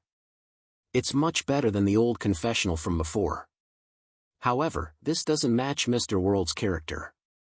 Did something happen to his state of mind? In thought, Audrey entered the room and closed the mottled door. She had previously had a follow-up appointment with the World Gearman Sparrow and concluded that he had fully recovered. To her surprise, she received a request from him for another treatment. This left her puzzled as she felt a little intrigued. In the rather spacious dark room, Audrey leaned against the wall that obviously had another person behind it. Her body slowly slid down as she knelt down with her legs placed diagonally. In the calm and serene atmosphere, she adjusted her state of mind and said with a brisk tone, "Good evening, Mr. World." Just as she said that, Audrey's spiritual intuition already knew the situation with his body of heart and mind, or in common parlance, his emotions or mood. Gloomy, disheartened, confused, depressed, and having no interest in anything. Mr. World's current problem is completely different from the last one. What happened this time?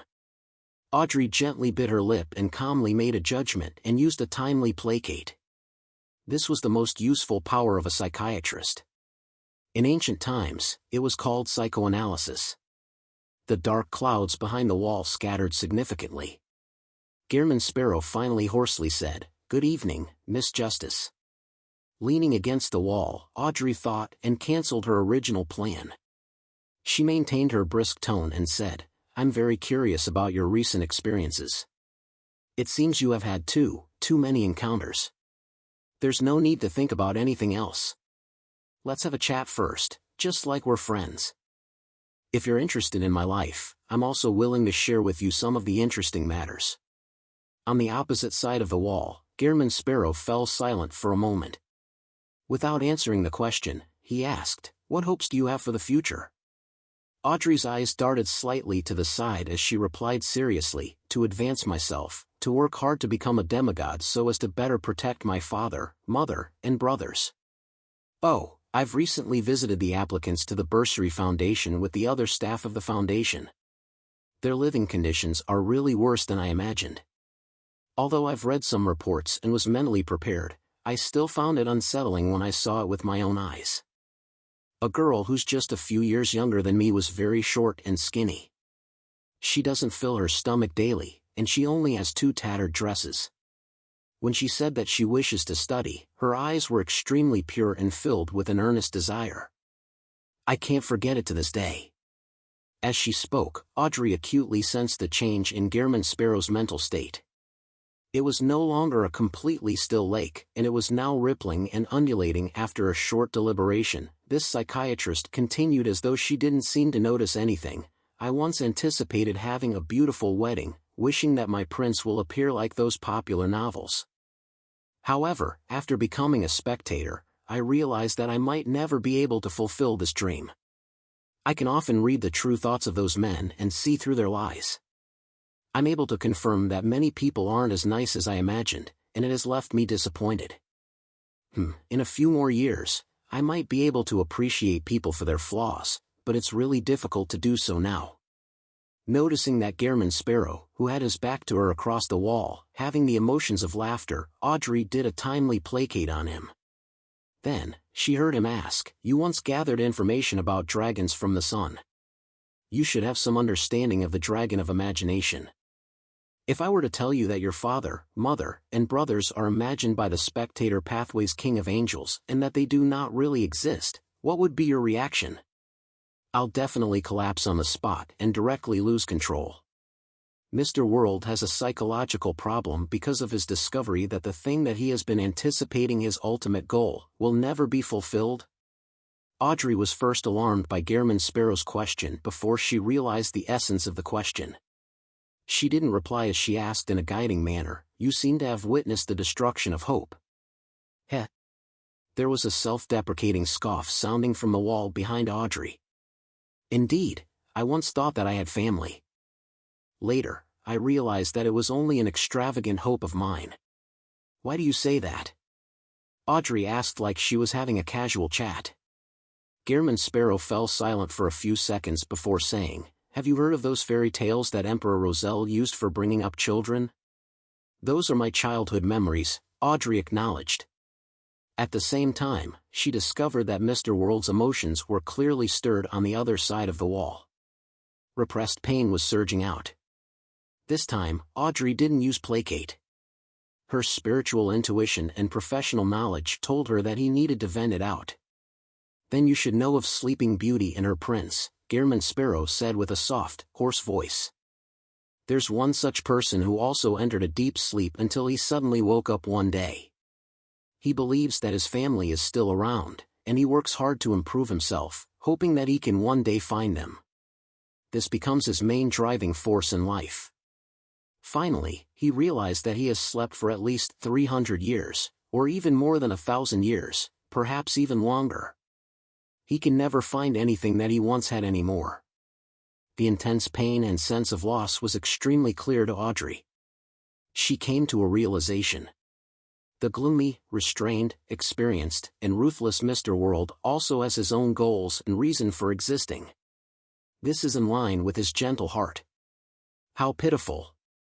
Although he was giving an example using a fairy tale, some of the emotions he felt when saying certain words reflect reality. When he mentioned deep sleep, family, 300 years, more than 1,000 years, even longer, never find, his pain clearly increased. This means that he's from an ancient time and has lived to this day due to certain encounters. This matches the situation of Mr. Fool being an awakening ancient god. It's no wonder he became his blessed. Audrey quickly grasped the key to the matter. She pursed her lips and pondered for a moment. Did his family say anything? Did they say what they wanted him to do when he wakes up? Chapter 948, Meaning of Existence. From Audrey's point of view, Mr. World's current situation wasn't him suffering from a mental illness, nor was it close to pushing him to the state of losing control. It was because his goal in life and the meaning to his existence had been destroyed. It left him with a psychological barrier that just needed some guidance. Once she helped him set up a short-term goal, allowing him to find meaning in life, the problem would slowly be resolved. In the serene and silent darkness, Audrey heard Gehrman's sparrow answer in a deep voice across the wall, "No." As expected. Audrey wasn't surprised as she asked, "Then did he search for his family's last words? Did he search for their grave? Did he try to figure out the reason for the deep sleep?" The spirit body behind the wall seemed to vanish for a few seconds as there wasn't a single sound. After a moment, the hoarse voice continued, "No, not yet. Not yet. That means that it's a possibility in the future?"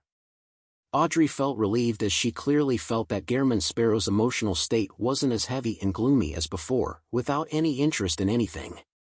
He had a certain level of drive and a tiny sense of urgency. He was just still in a state of confusion. Taking this opportunity, Audrey cast Placate again. The effects were much better than before.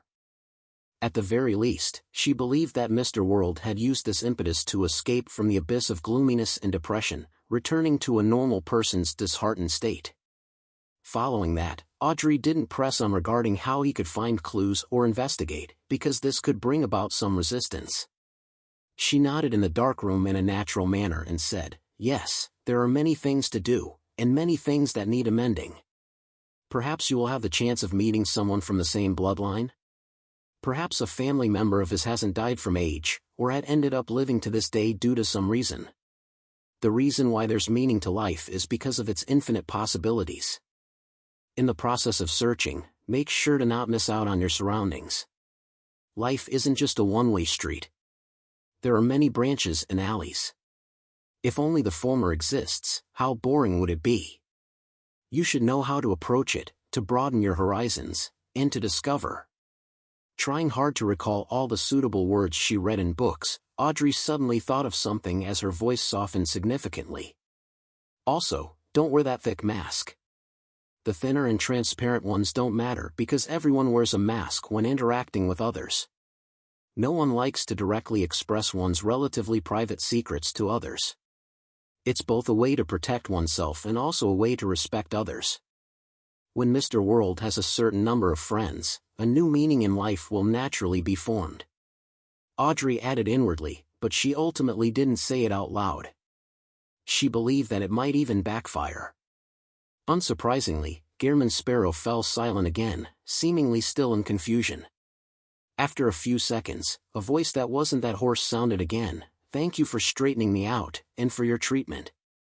"No, this is all a result of the strength inside you," Audrey replied seriously. She cast a final placate to confirm that Mr. World's mental state was back to normal and that it wouldn't relapse.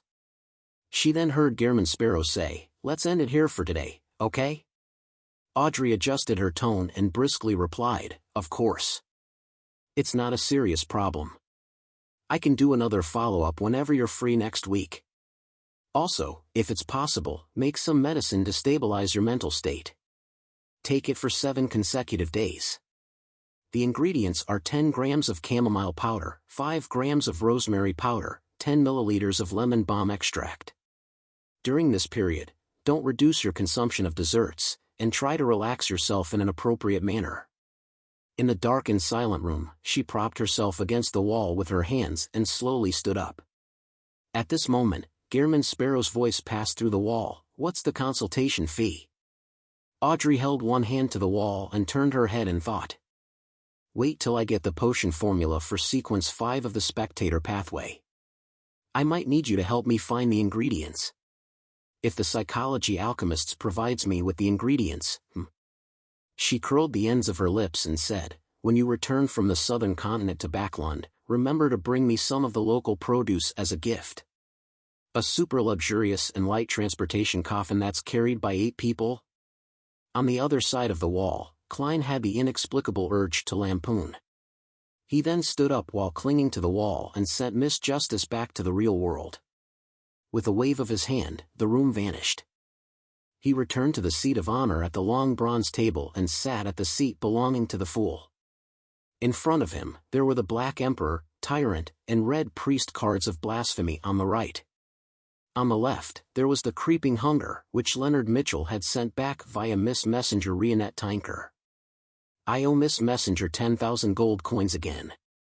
Klein retracted his gaze and raised his right hand to rub his temples. To prevent Ensangwil from escaping through the spirit world, he had already communicated with Rionette Tinker before he made plans for the murder. She was in charge of chasing away all the spirit world creatures around Revival Square, in exchange for that very same 10,000 gold coins. The only thing that caught him by surprise was that 0-08 was more terrifying than he imagined. With Ensangwil suffering from Deity's curse, and with King of Angels Adam having drained it, its first attempt was able to attract an unknown creature which could pass through Rionette Tinker's seal. If not for Daily Simone's forceful spirit channeling and signing a pact, Ensangwil might very well have escaped. Of course, while under Deity's curse, even if Ensangwil were to successfully escape, there was a high chance of him encountering other misfortunes, such as being thrown by the unknown creature to somewhere more dangerous or having it directly cause him harm. However, that wasn't within Klein's control. At the thought that he was 10,000 gold coins in debt again, Klein felt a headache, but his mental state was a lot better. After seeing the cocoon above the gray cloud, and the door of light beyond the staircase of light, he had suffered a shock that was as though a river had broken through its banks. He felt that all his expectations had been shattered. His mature worldview, outlook on life, and values had crumbled as a result, causing his entire being to fall into a turbid state, as though he were a walking zombie. Thankfully, he still had the innate desire to live and had sought out his private psychiatrist, Miss Justice Audrey, in time for treatment. Phew. Klein exhaled and forced himself to turn his thoughts towards the cocoons. And from the scene he saw, his first reaction was, an extremely high-level existence or sealed artifact had used different means to grab a large group of people from Earth at the same moment in time. Here, there were people who used the luck enhancement ritual, others bought strange silver plates, or had their phones hit by some strange virus. Then, these transmigrators had their souls sealed inside the cocoon and were left hanging above the door of light, awaiting a particular opportunity before being sent to the real world. Based on Klein's observation, the door of light didn't have any intelligence. It was operating based on pure instinct. This also meant that as long as the conditions were met, it would catalyze a cocoon and deliver the soul inside to a specific target's body. Based on the current circumstances, Klein guessed that there were probably two conditions that needed to be met. First, there mustn't be any other transmigrators prior, or the transmigrator had already been deemed to have failed or died. Second, the calling out of a certain object, item, or ritual. For instance, Klein Moretti had followed the Antigonus family's notebook to perform that dark divination. As for the rest, it's impossible to know. Unless I can find the corresponding content in Emperor Roselle's diary. Putting together everything that I know, my current theory should be very close to the truth. This will make it easy to explain why, despite being from the same era as the Emperor on Earth with less than a year in between us, our entry into the real world was separated by slightly more than 200 years. It's because we transmigrated at the same time, but we were released in different eras. Before entering the real world, who knows how long we've been asleep for? A brother from next door? Klein leaned back into his chair as his eyes shimmered before turning gloomy again. This was a hypothesis he came up with based on the conditions of the Door of Light, his situation, and the Emperor's diary. Of course, this didn't mean that there weren't other possibilities. At present, Klein was just unable to find evidence to support them. For example, a cocoon might represent the life of a transmigrator, but this was in contradiction with Klein's own recovery or the lack of change in his spirit body. And if his hypothesis wasn't too different from the truth, it meant that he had left Earth, transmigrating over for at least 200 years or even thousands of years. Even if he found the way and method to go back to Earth, he was unable to return to the place he called home. Compared to the gap in distance, the barrier of time left him in greater despair. This was the reason why it caused Klein's mental state to instantly collapse.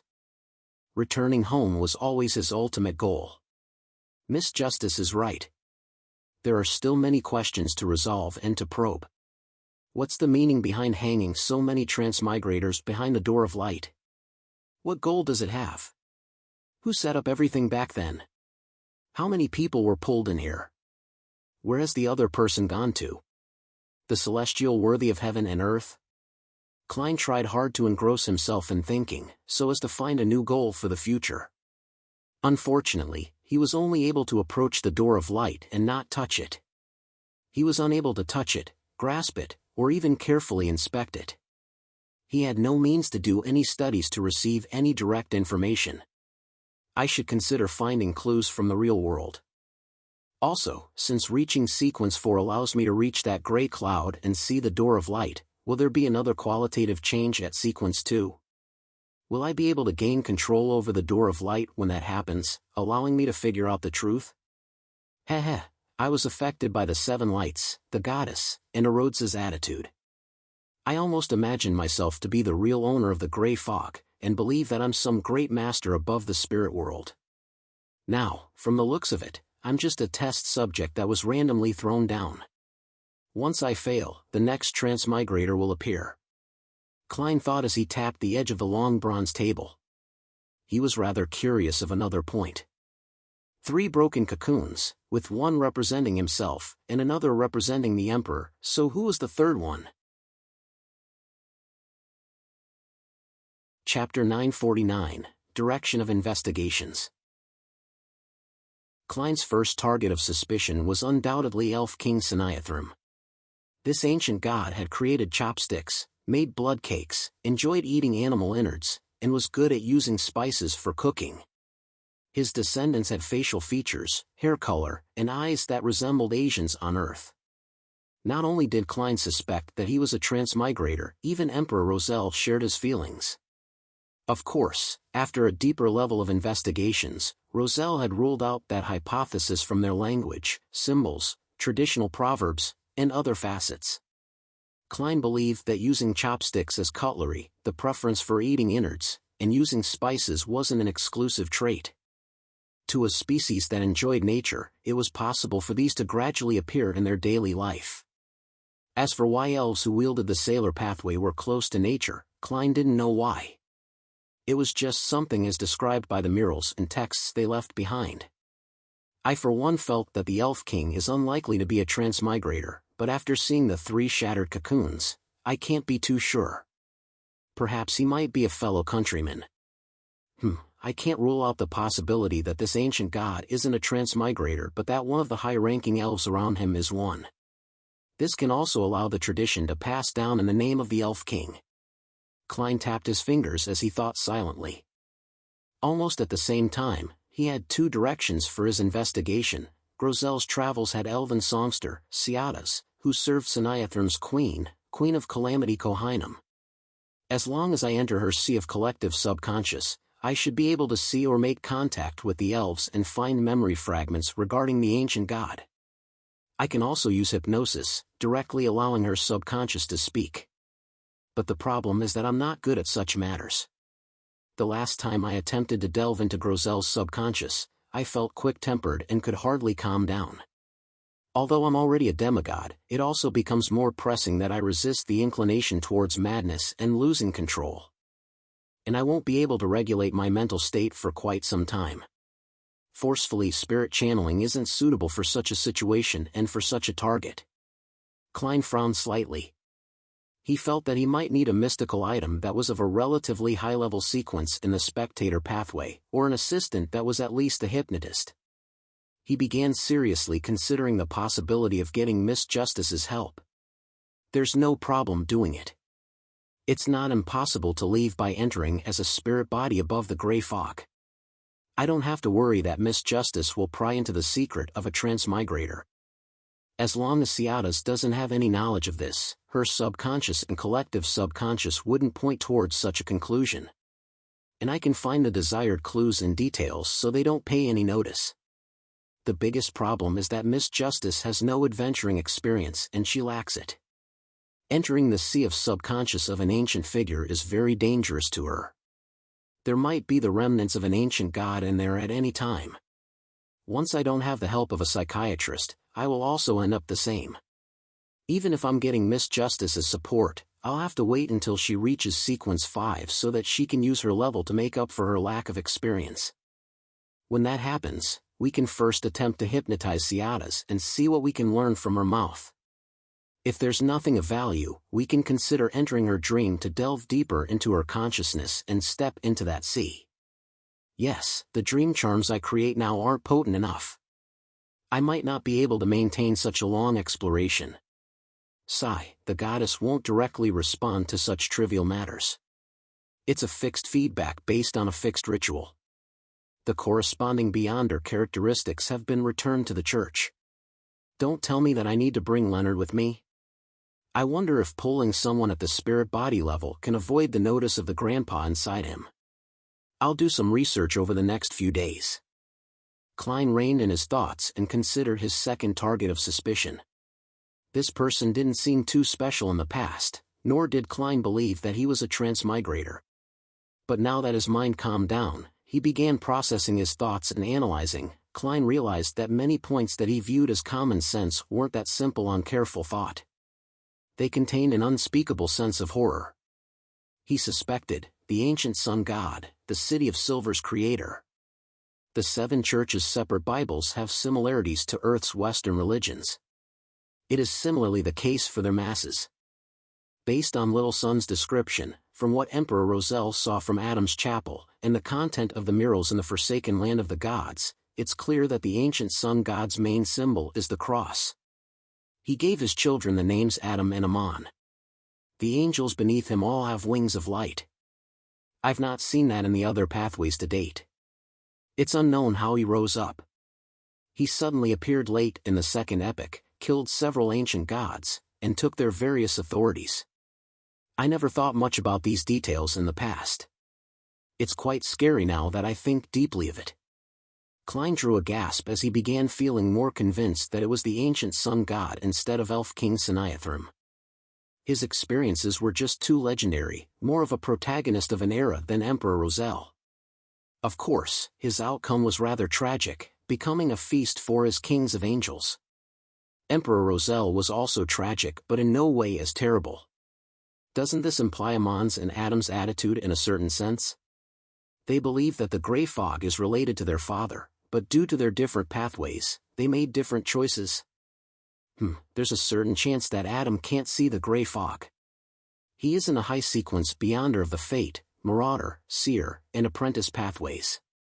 Klein nodded slightly. Based on these clues, he also had a direction of investigation that didn't require him to make contact with major figures at the angel level. In Roselle's travels lived a ascetic snowman who survived the third epoch and had served the ancient sun god.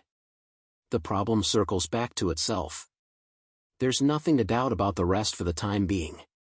Klein slowly exhaled, reached out his right hand, and picked up the newly obtained card of blasphemy, Red Priest card.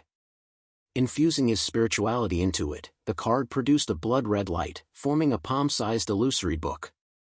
The pages of the book flipped, presenting portraits of a lifelike Roselle Gustave. He was either wearing a hunter's attire, raising his middle finger, walking through a burning building, or standing behind a trap. He had all sorts of attires and was doing all kinds of things. Sequence 9, Hunter. Sequence 8, Provoker. Sequence 7, Pyromaniac. Sequence 6, Conspirer. Sequence 5, Reaper. Sequence 4, Iron-Blooded Knight. Sequence 3, War Bishop. Sequence 2, Weather Warlock. Sequence 1, Conqueror. Sequence 0, Red Priest. Klein's gaze swept past the different portraits on the tarot card and imprinted the content into his mind. He wasn't surprised at this pathway's Sequence 0's ritual to become a god. This was because Hermes had once told Roselle that the red and red priest meant the red of war. Therefore, when he saw stirring up a war that sweeps an entire continent and gain victory, he wasn't stirred at all. After flipping the red priest card, he began thinking about problems and felt his mental state improve. He rubbed his temples, finally feeling exhausted. I should set a short-term goal and investigate the person behind the great smog of Backlund. This is something that I've yet to complete. Yes, I should continue the arms deal according to my original plans, and return to Backlund after receiving the money. Now, there are 2 clues.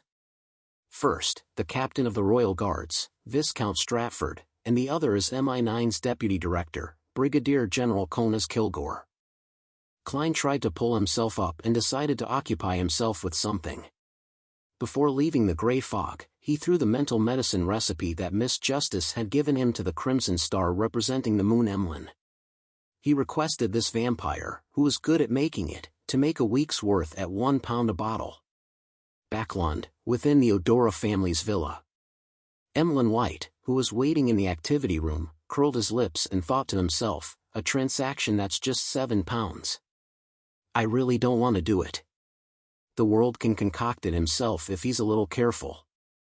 He hadn't objected to the world's request, because after spending £5,000 to buy the Sequence 5 Vampire Beyonder characteristic, he only had £730 left.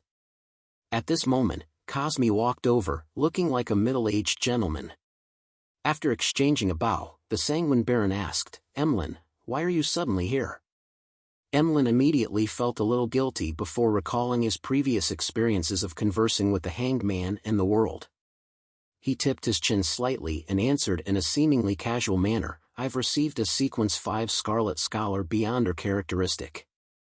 I wonder when we can begin the ritual to make me a Viscount." Cosme was taken aback as he asked in surprise, "You obtained a Scarlet Scholar Beyonder characteristic?" Emlyn glanced at him and nodded with a faint smile. "That's right."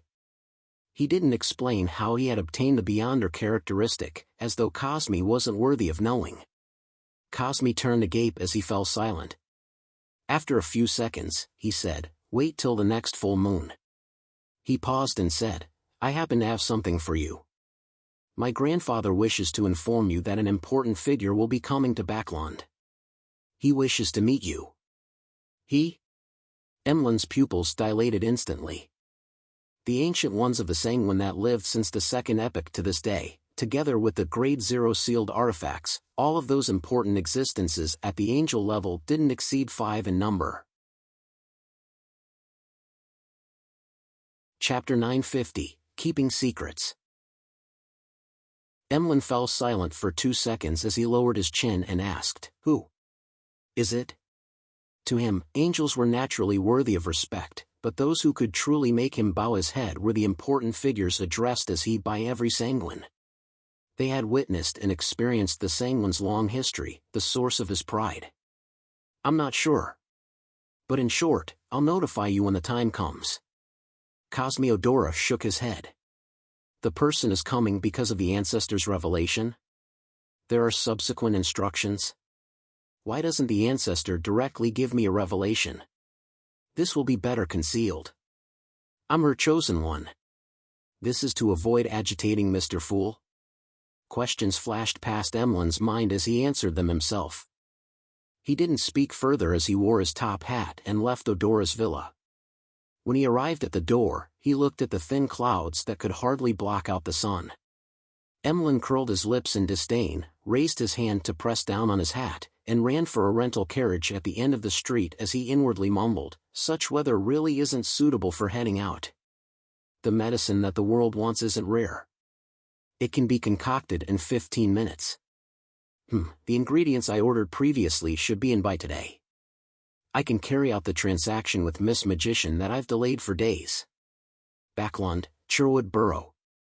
Force placed glass bottles on an altar and looked at the light blue and golden liquids, feeling the exhilaration from shopping. More enticing than a cocktail. "I wonder what it tastes like. Putting some ice in might make it taste better. Seriously, what am I thinking? These are all medicine." Force sputtered at herself and hurriedly cleaned up the room. Upon receiving the medicine required for medical treatment, she finished her preparations for heading to the abandoned castle in Delaire Forest. She was just waiting for Shio to return. After tidying up certain matters, Force slumped onto the sofa and casually picked up a few newspaper copies and began planning her itinerary for the day. Set off at dusk. Dinner will probably be when we arrive at the town bordering the forest. Amidst her silent mumbling, Force flipped to the copy of News at Sea. Suddenly, her gaze froze as a familiar name was reflected in her eyes, Gehrman Sparrow.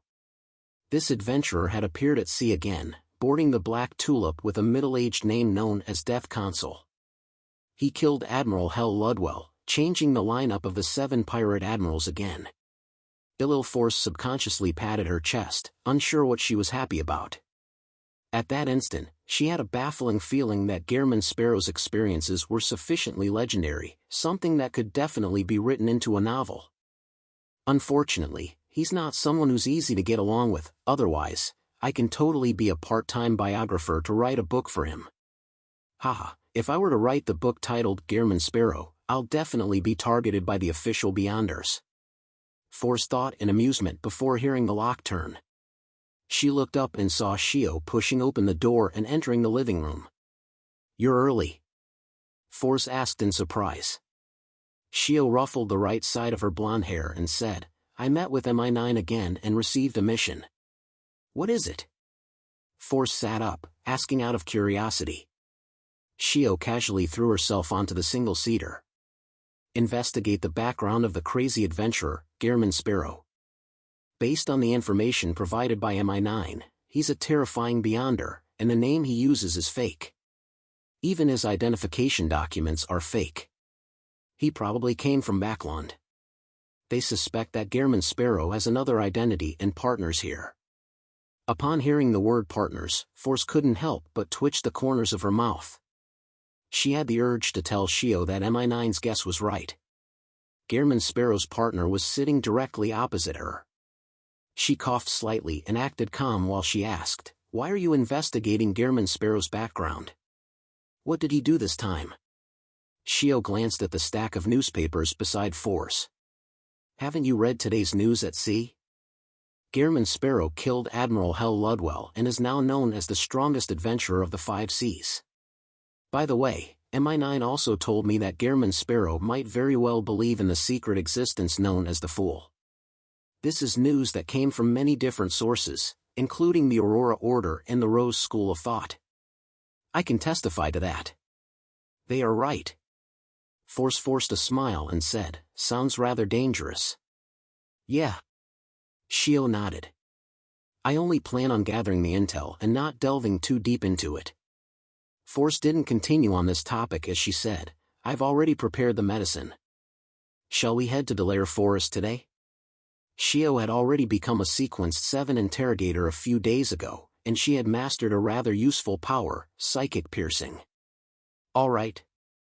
Shio stood up, showcasing how she was a woman of action. "Let's set off now." Let's wait a little longer." "I was thinking dusk," Force replied, feeling a little resistant. She often wished to procrastinate until the last moment.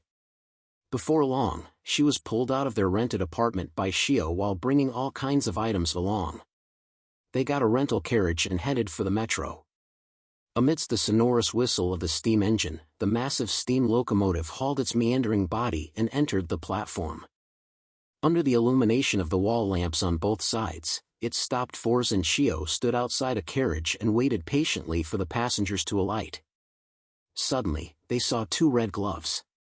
The owner of the red gloves was a man in his 30s. He wore a white shirt with a black trench coat. His collar was raised up high, covering his chin and mouth. He had a pair of dark green eyes with golden brown sideburns. He held a silver chest that was big enough to put a tiny violin in it. Force and Shio exchanged looks as they lowered their gaze, staring at their toes. As a high-ranking deacon of the Church of Evernights Nighthawks, one of the 22 members of power in the church, and one of the 3 bigwigs of the Red Gloves, Crestet Sesamir wasn't someone who cared about parading himself around. He enjoyed traveling alone, taking the transportation that commoners took, making him appear like an ordinary clergyman. After transferring to another line, he eventually arrived in Northborough. He then took a rental carriage and headed straight for St. Samuel Cathedral, where he met Backland Diocese's Archbishop, St. Anthony Stevenson.